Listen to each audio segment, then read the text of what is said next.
You're listening to Catholic Sprouts, the daily podcast for Catholic kids that strives to plant seeds of faith.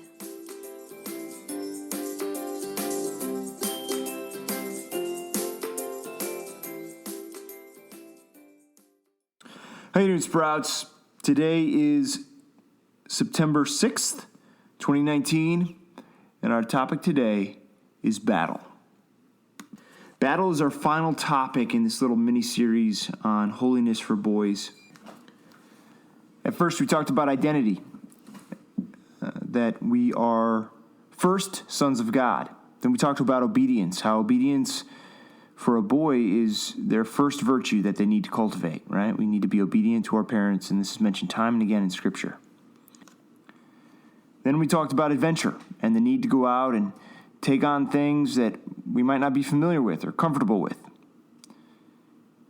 And then yesterday we talked about work, the need to work hard, how it plays a role in the Christian life.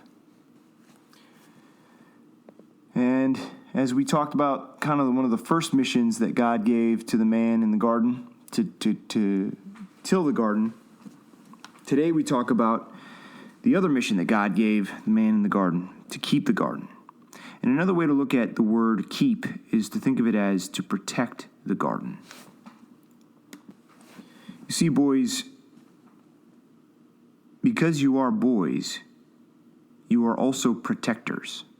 It is your job to protect your little brothers and sisters, your mothers, whatever's around you. Part of your job is to protect others. And protecting others means that you will have to be ready to battle something. That battle doesn't always have to be a physical enemy. It doesn't always have to be an enemy on a horse or some bad guy with a machine gun, right? Sometimes it's ourselves. Sometimes it's our own selfishness that we have to fight. Or it could be that we have to protect our 2-year-old little sister from running out of the yard and accidentally getting hit by a car. Those can all be things that we have to protect others from, right? But these are the little battles that we encounter in life. What I would encourage you to do, boys, is to also be willing to fight battles that require you to be brave. You see, as Catholics, as Christians, as sons of the Most High God, we are called to be so brave. It's hard. It's not easy. But Jesus, in his own example, gave us the path to follow. It takes an incredible amount of bravery to be willing to go and be crucified, to be scourged with a whip, to be spit on, to be yelled at, to go through all that torture. It takes a lot of courage. And when you think about the early church martyrs, right, there were a lot of Christians in the early church, in the first few centuries of the Catholic Church, that were murdered by different rulers and different leaders for the faith. And they died joyfully and they died bravely. And it wasn't always easy. Sometimes they were really scared, but they did it with a lot of courage. And I want to make a point here, boys, when we're talking about battle, that bravery and courage, these qualities, when you have them, it doesn't mean that you're not afraid. You're going to be afraid to do certain things.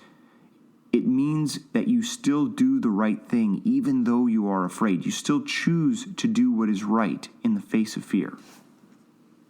Now, one of my favorite examples of sort of crazy bravery are the Gurkhas, who did airborne operations with the British during World War II. The Gurkhas are a warrior culture. They are a people from Nepal who are known for being really intense fighters and warriors. And they've had a long relationship with the British Army. And so during World War II, the Gurkhas trained with the British and also helped them fight against the Nazi Germans. Well, at one point, a small group of Gurkhas went to Great Britain to train in airborne operations. Airborne operations are when soldiers jump out of airplanes and fight the enemy. You know, the plane will fly up to about, maybe 500, 1,000 feet. Soldiers put on parachutes and then jump out of the airplane. Then they float to the ground, and then once they're on the ground, they engage the enemy. And so the Gurkhas went to Great Britain And they get there, and this little squad that showed up didn't speak a lick of English. These poor guys just really didn't know what was going on. They're smart and they're good fighters. They just didn't know any English. But the senior officers on ground, the British, didn't really know that. And so they brought them into the classroom and they told them all these things over several days, several hours and days. They explained how airborne operations worked and showed them pictures and did different things. And these guys just nodded their heads. After, a few days of training or whatever, they brought all the Gurkhas to a airplane. And, they took off and they started flying. Well, once they were in the air, a British officer walked over to the leader of the Gurkha squad, probably a sergeant or something, and just made sure that the Gurkha sergeant was aware that, they were going to jump. The plane was going to fly up to about 500 feet. And at that point, a green light would come on inside the plane, and then the Gurkhas would jump out of the plane. Well, the Gurkha sergeant hadn't really understood anything that was going on before this. But after having taken off and getting higher in altitude, he started to realize that they were going to have to jump out of this airplane. And so he got really, really nervous, and he just barely spoke English. And so realizing that this British officer just told him he was going to have to jump out of an airplane at 500 feet, he asked the officer just for a moment of time so he could go speak to his men. So he turned around and walked back, and he spoke to his men. A few minutes later, the Gurkha sergeant comes back over. And he says to the British officer, 500 feet is too high. We are willing to jump at 300 feet. Well, the British officer got nervous then, and he told the Gurkha sergeant, you don't understand, he said. At 300 feet, your parachute will barely have time to open. You'll hit the ground, like a sack of potatoes or something. Well, at that moment, the Gurkha sergeant smiled and told all his men. You see, the Gurkhas thought that they were going to have to jump out of the airplane without parachutes. And they were willing to do it at an altitude of 300 feet. They were willing to jump out of an airplane at 300 feet. That's insane. But it also shows their intense dedication. And that's the thing about battle, boys. Being willing to stand up for what's right. Being willing to take on something that's trying to hurt someone else. Being willing to protect others. That takes courage, but it really shows dedication. Battle requires commitment. And sometimes it requires the commitment of our lives, right? And this is perfectly displayed in Jesus' own life. So what's that mean for you? Does that mean you should go out on the playground and just start picking fights? No.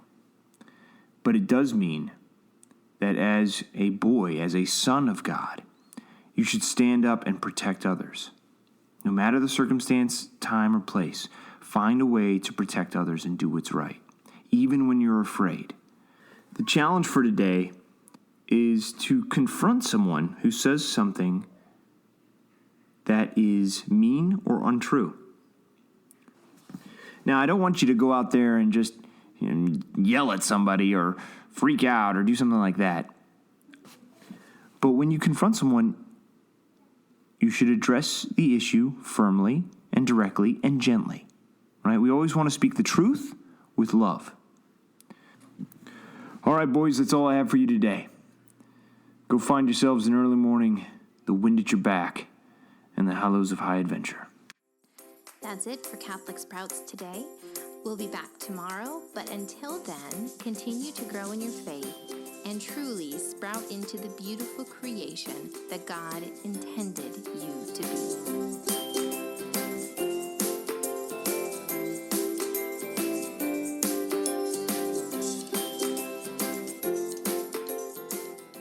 One final word to the grown-ups. Thank you so much for listening to the Catholic Sprouts podcast. I would like to invite you to join a special Facebook group just for those that listen to the Catholic Sprouts podcast. We will use this group to connect, to share resources around that week's theme, and simply celebrate raising future saints. To find the direct link to the Facebook group, simply check the notes for this podcast episode.